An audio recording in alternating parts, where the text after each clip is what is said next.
Assalamualaikum warahmatullahi wabarakatuh. Perkenalkan, nama saya Muhammad Darmawansyah dengan NIM 2302010067 dari Prodi Agribisnis 1A. Saya akan menjelaskan tentang komputer. Apa sih komputer itu? Terus apa aja sih komponen-komponennya? Nah, sebelum itu saya akan sedikit menjelaskan tentang komputer dan sejarahnya dulu ya teman-teman. Komputer berasal dari kata computare yang artinya menghitung.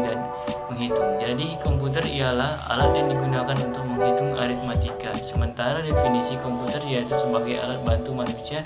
Sederhananya, komputer merupakan sekumpulan alat elektronik yang bekerja sama untuk menerima, mengolah, dan menampilkan data kepada pengguna. Komputer pertama kali ditemukan pada tahun 1822 oleh seorang matematikawan dan ilmuwan dari Inggris bernama Charles Babbage untuk mengolah dan menginput data. Komputer generasi pertama dari 1946 sampai 1959. Mengikuti dari Games for Gates, komputer generasi pertama adalah ENIAC, Electronic Numerical Integrator and Calculator, dan dikembangkan oleh William Moseley dan John Eckert. Bentuk komputer ini merupakan tabung vakum yang besar dengan berat sebesar 30 ton. Jadi komputer tersebut membutuhkan ruang yang besar dan dibanderol dengan harga mahal. Komputer ini memiliki fungsi tersendiri, yaitu melakukan perhitungan aritmatika dengan memanfaatkan tabung vakum yang mampu melakukan 5.000 penambahan per detik. Sistem program yang dijalankan saat itu dinilai cukup merepotkan sebab komputer ini mengkonsumsi banyak listrik. Bahan pemrograman pada komputer ini menggunakan level paling rendah sehingga sangat mudah untuk dimengerti oleh komputer. Selain itu, ciri-ciri komputer generasi pertama adalah memiliki memori yang terdiri dari 20 akumulator, artinya masing-masing komputer mampu menampung 10 digit angka desimal. Setiap digit angka tersebut digambarkan oleh lingkaran 10 tabung vakum. 2. Komputer generasi kedua dari 1959 sampai 1965. Generasi kedua dimulai ketika transistor menggantikan tabung vakum. Uniface diperkenalkan ke publik tahun 1951 untuk pengguna komersial. Kemudian pada tahun 1953 IBM memulai bisnis komputernya dengan merilis IBM 650 dan IBM 700. Berbagai bahan pemrograman mulai dikembangkan dan komputer mulai memiliki memori dan sistem operasi.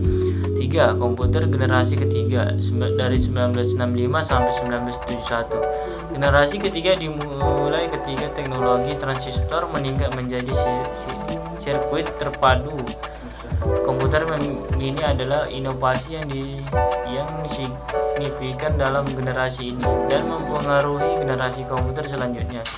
NASA menggunakan komputer generasi ini untuk melancarkan program Apollo seperti komputer bimbingan Apollo untuk mempermudah kendali Apollo. Comet atau Service Module Digital Equipment Corporation menjadi perusahaan komputer nomor 2 di belakang IBM dengan komputer PDP dan fax-nya. Komputer ini membawa ke pengembangan sistem operasi yang berpengaruh Unix. 4. Komputer generasi keempat dari 1971 sampai sekarang. Generasi keempat dimulai pada dasawarsa 1970-an ketika penemuan MOSFET dan integrasi berskala besar selanjutnya membawa ke pengembangan mikroprosesor di awal 1970-an. Komputer pribadi yang semakin kecil berkat mikroprosesor mulai berkembang dimulai dari komputer rumahan dan komputer meja. Teknologi selanjutnya adalah laptop dan ponsel cerdas yang sangat fenomenal, membawa berbagai perusahaan teknologi ke dalam perang paten atas ponsel cerdas. 5. Komputer generasi kelima dari sekarang sampai masa depan. Generasi kelima digadang-gadang sebagai tahapan perkembangan teknologi paling canggih saat ini dan diciptakan pertama kali pada tahun 1980-an. Peningkatan dari segi visualisasi menjadikan tampilan visual pada komputer di generasi kelima mempunyai resolusi sangat tinggi dan begitu tajam. Negara yang mempelopori sejarah perkembangan komputer pada generasi kelima adalah Jepang. Dalam proses pengembangannya terdapat penambahan komponen-komponen penting ke dalam sistem komputer modern saat ini. Hal ini dikarenakan komponen yang digunakan pada komputer generasi kelima adalah menerapkan ragam teknologi modern seperti superkonduktor, ULSI, dan kecerdasan buatan, atau kalian lebih mengenalnya dengan sebutan artificial intelligence. Komponen komputer bekerja dengan saling menunjang satu sama lain. Komponen komputer yaitu: 1. Hardware, perangkat keras yang mempunyai bentuk fisik. Hardware dapat dioperasikan secara langsung dan berfungsi sebagai penghubung antara pengguna dengan sistem komputer. Beberapa contoh dari komponen hardware antara lain adalah mouse, keyboard, monitor, RAM, dan masih banyak lagi. 2. Software, perangkat lunak yang tidak memiliki wujud fisik. Perangkat jenis ini terdiri dari program yang bertugas untuk mengolah data yang sudah dimasukkan ke dalam hardware. Software kembali dibagi menjadi 3 bagian yang berbeda, yaitu software sistem, software aplikasi, software tambahan. 3. Firmware adalah salah satu komponen yang jarang disebutkan dalam sistem komputer, tapi bukan berarti komponen ini tidak penting. Kehadiran komponen ini tidak bisa lepas dari kesatuan sistem komputer. Beberapa dari hardware dan software firmware merupakan sebuah faktor yang berasal dari perangkat komputer. Dalam hal ini, istilah firmware merujuk pada pengguna komputer, sebab penggunalah yang bisa melakukan sesuatu untuk menjalankan dan mengoperasikan komputer. Kalian tahu nggak sih kalau komputer itu juga punya tipe-tipe loh. Tipe-tipe komputer yaitu: 1. Komputer desktop, 2. Laptop, 3. Netbook, 4. Tablet, 5. Smartphone. Sistem komputer terdiri dari hardware dan software. Hardware dan software harus bekerja sama untuk membentuk suatu sistem. 1. Perangkat keras. Hardware mempunyai komponen yaitu: A. Perangkat masuk atau input device, perangkat yang digunakan untuk masukkan data dan perintah ke dalam komputer, dan dapat digolongkan dalam beberapa golongan, yaitu keyboard, mouse, webcam, breadboard, scanner, joystick, scanner, mikrofon, dan pemindai sidik jari.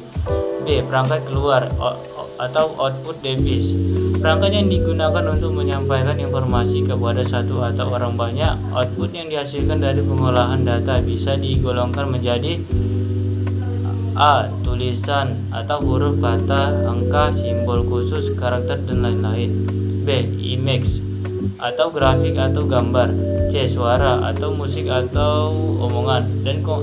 Dan komponen dari perangkat luar ini yaitu monitor, printer, proyektor, handphone, speaker, dan plotter. C. Perangkat memproses atau processing proses, tempat yang terdiri atas komponen yang digunakan untuk proses data. Perangkat yang melengkapi kerja komputer. Komponen prosesnya yaitu: A. Prosesor, Central Processing Unit atau CPU. B. Motherboard atau mainboard atau baseboard. C. Power supply.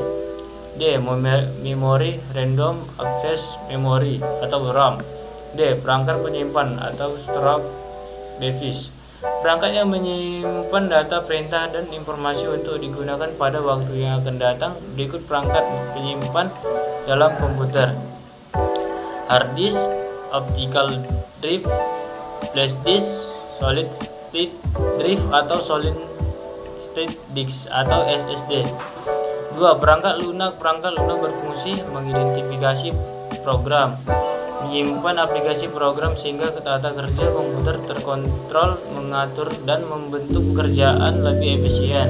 Software komputer dibagi menjadi 2, yaitu perangkat lunak sistem dan perangkat lunak aplikasi. Perangkat lunak sistem operasi misalnya Linux dan Windows, alat pengembang perangkat lunak, dan pengendali perangkat keras. Perangkat lunak dibagi menjadi 4, yaitu: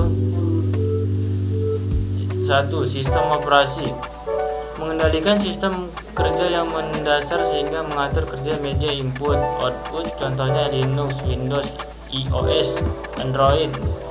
2. Program aplikasi, dirancang untuk membuat kebutuhan tertentu, misalnya untuk mengolah kata dan presentasi.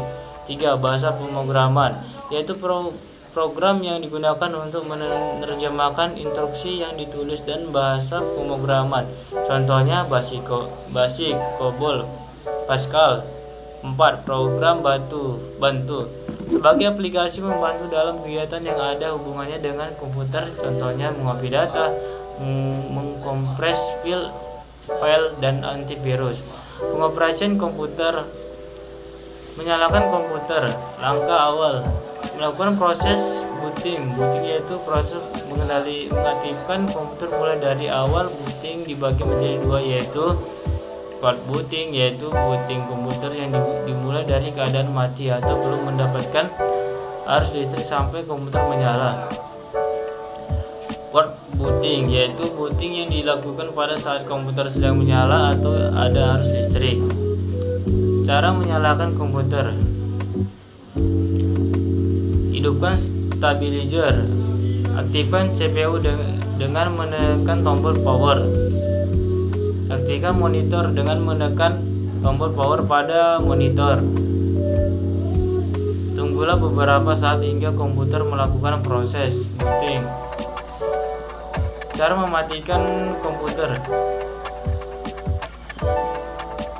Simpan semua aplikasi, klik menu start di pojok bawah desktop, klik shutdown, tunggu hingga beberapa saat hingga monitor mati hingga suara CPU tidak terdengar lagi.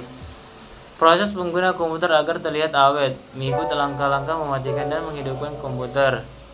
Bersihkan komputer dengan tisu yang lembut dan selalu perbarui antivirus. Mungkin itu saja yang bisa saya sampaikan. Jika ada salah kata dalam video ini, saya minta maaf. Saya akhiri. Assalamualaikum warahmatullahi wabarakatuh.